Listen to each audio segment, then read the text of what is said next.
Hello everyone. So today we're going to make a quick tutorial on how to get that vaporwave slushwave sound with a new VST plugin by EmberDSP called Transcendence. Transcendence is an effects unit that has reverb, phaser, delay, compression, and multiband compression.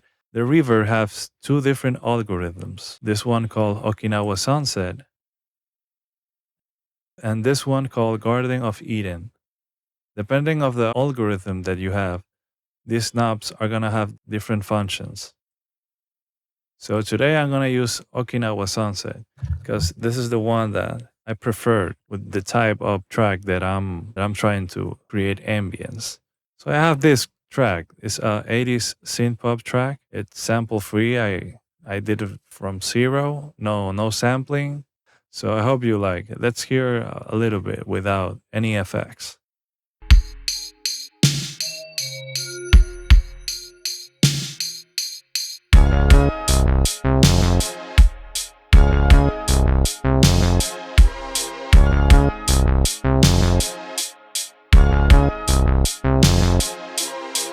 So, as you have heard, this track is inspired by 80s era of pop, 80s synthwave, however you want to call it.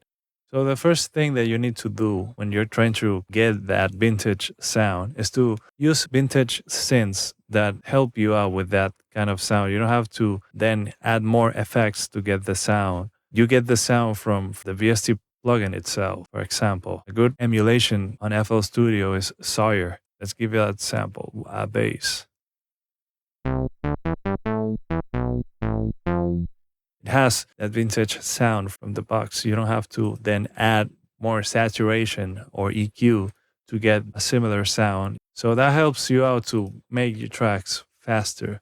Try to get like instruments or samples that already have the sound that you want so that you don't waste time like trying to mix the sounds, saturate them, EQ them, compress them to get like a similar sound. In this case, almost all the instruments that I use for this track are from vintage emulations of 80s synths. For example, these drums are Lin drums. Let's hear them out. Let me mute other tracks.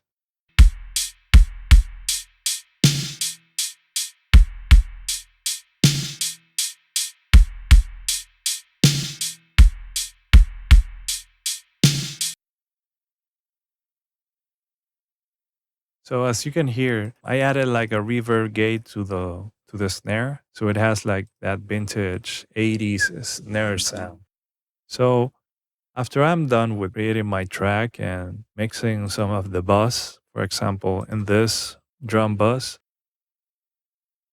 I removed some energy from here because I wasn't very happy with the amount of energy that that snare drum and the low end of the track was taking too much space. So I wanted the kick and the bass to have more energy, be more present than the snare. So I removed some information over here in 150 hertz and over here too, because let's enable the heat map.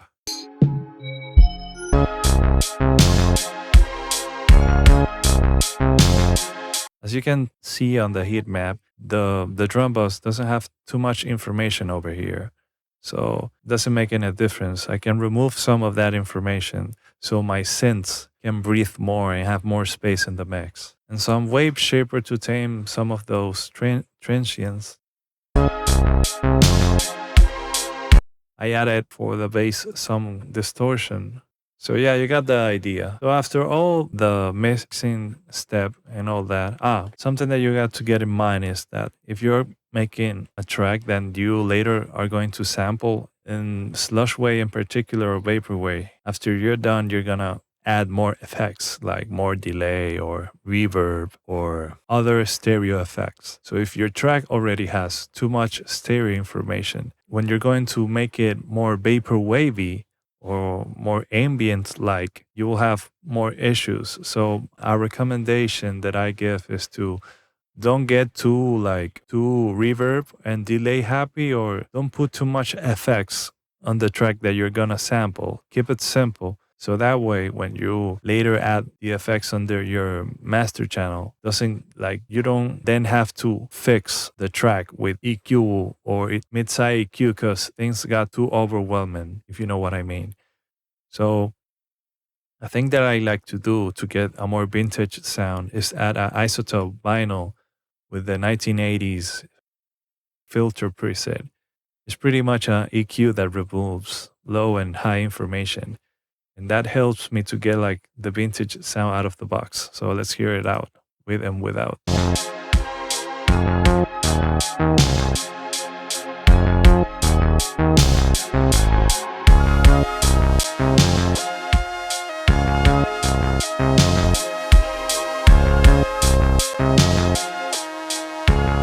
As you can hear, the isotope vinyl is removing some like high and low information. And that helps out because if you hear like a vintage record or vintage tape, it doesn't have that much low and high information like new records. If you do the comparison like a 80s track and a 2000s or now, there's a big difference how they manage the low end and the high. And it tends to, new records tends to have more energy in those areas. So after that, I put a Maximus that is a multiband compressor to help out because yes, I like the sound that Isotope Vinyl did, but I think it removed too much. So I need that punch of the kick and bass again. So it's doing a lot of, well, not a lot, like a pretty soft curve over here.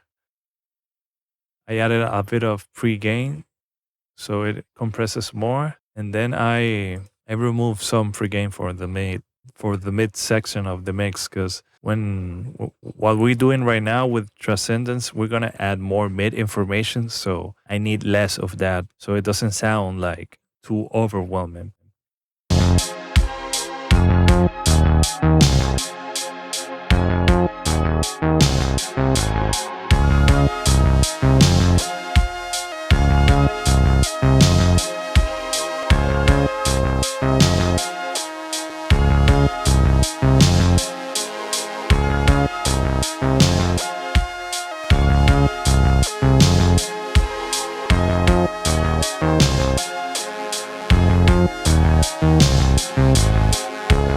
As you can hear, yeah, Maximus is helping out with those low frequencies. So now we're going to use this effect unit, Transcendence. So what I did is I added the reverb, the phaser, delay, and compression. I bypassed the multiband compressor because I already have multiband compression going on with Maximus, so I don't need more. So to give a quick guide on how to use this plugin, we have two reverb algorithms or ambience algorithm, however you want to call it. The one that I'm going to use today is Okinawa Sunset because it's up to taste. And for me, this one works better with the track I have. So this knob, it says in the description, reverb spaciousness with high frequency dynamic control. So it adds like more high end to the reverb, but at the same time, it does like a kind of de-essing or compression. So it doesn't sound too overwhelming. But it has this knob too that reduces the high frequency content. So let's hear that out.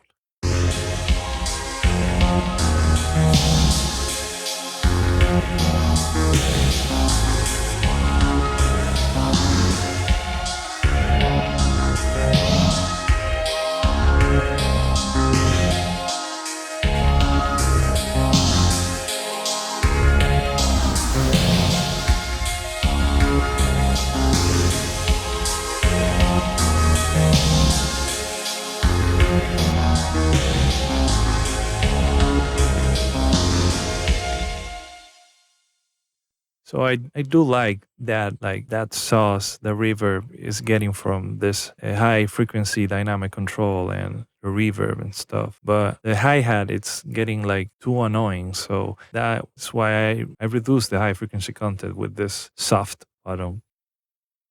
Now let's hear the difference again.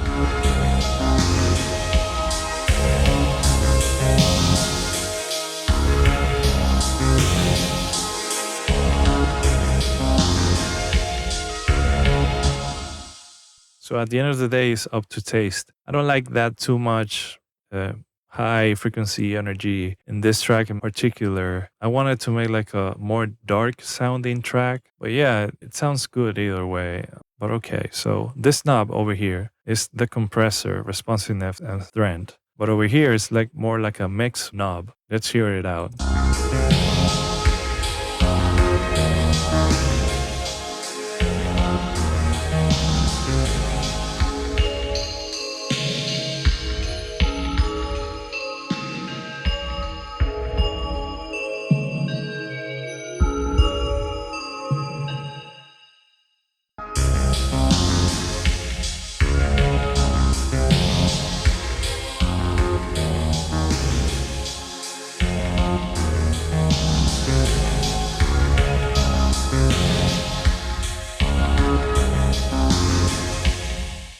So as you can hear, if I put it at 100%, I'm losing that punch of the drums. So I think 20% is enough for this song. I don't need more compression. I already have compression with the multiband compressor. This knob it automatically set compressor threshold using the current input signal. It's a shame that you don't have like more dials to control more of the compression, but at the end of the day, this is not a mixing tool. This is more like a creative tool. So I can live without it. This is more like a quick session thing, so you don't overthink it. Sometimes simple things are better, so you get more tracks and mixes out. So this over here is the delay controls. So you have simple delay, two-tap stereo delay, shortened delay for making complex off-beat rhythms, ping-pong delay. This is the delay time. If you want the delay to sync to your BPM, how much stereo do you want your delay? I put it on 100% over here. And delay degradation, it helps with the tape delay effect. Let's hear that out unactioned.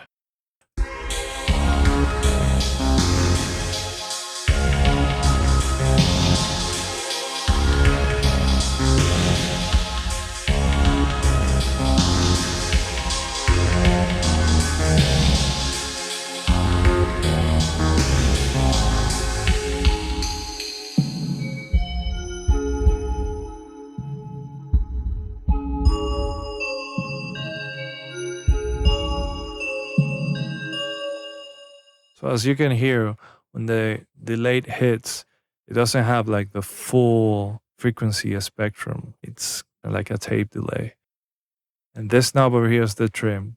I put it on -2 dB because this effect was adding up gain and I didn't need it. So yeah, this is for gain reduction. So after putting the effects with the effects unit Transcendence, I needed to control some troublesome frequencies. So I added this dynamic EQ. Primarily, the mid section was making some troublesome frequencies for me. So that's why I put it over here. And I still felt that whenever the snare drum was hitting, it was too much brightness for me. So that's why I added this over here.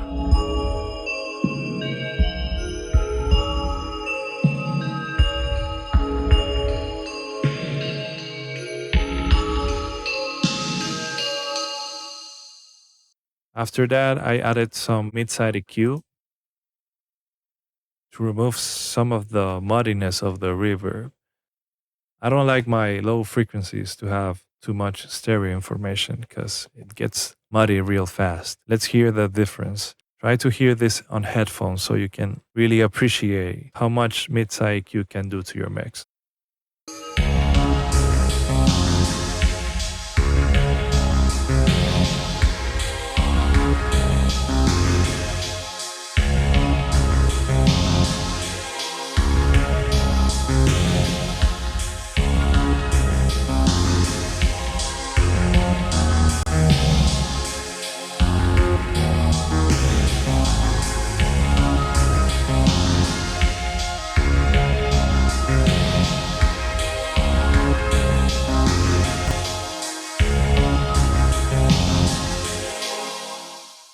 So as you can tell, by adding this mid-side EQ, removing some of that low end of the room, of the reverb, every time the kick was hitting, it was creating an echo that I didn't want. If you hear this on headphones, then you may say like, "Oh, but you're losing some space with that."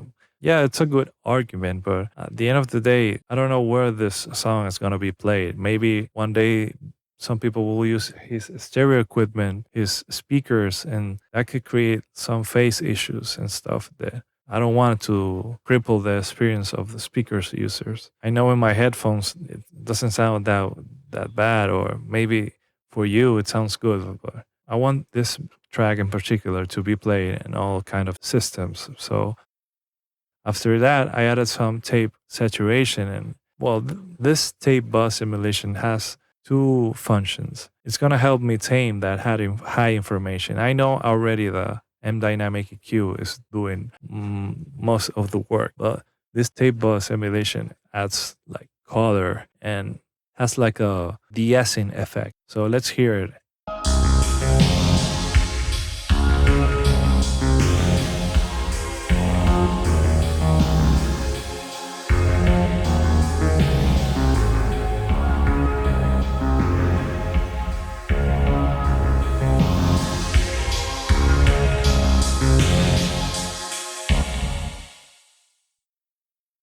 As you heard, this emulation, if you dial them up all the way up, it's gonna remove too much high information and even add some noise, which can be good if you want to go for that. Like you want to make a dark sounding and vintage sounding track. But in this case, I just needed a little bit of coloration and high end taming. After that, I added a wave shaper to tame those peaks of the drums.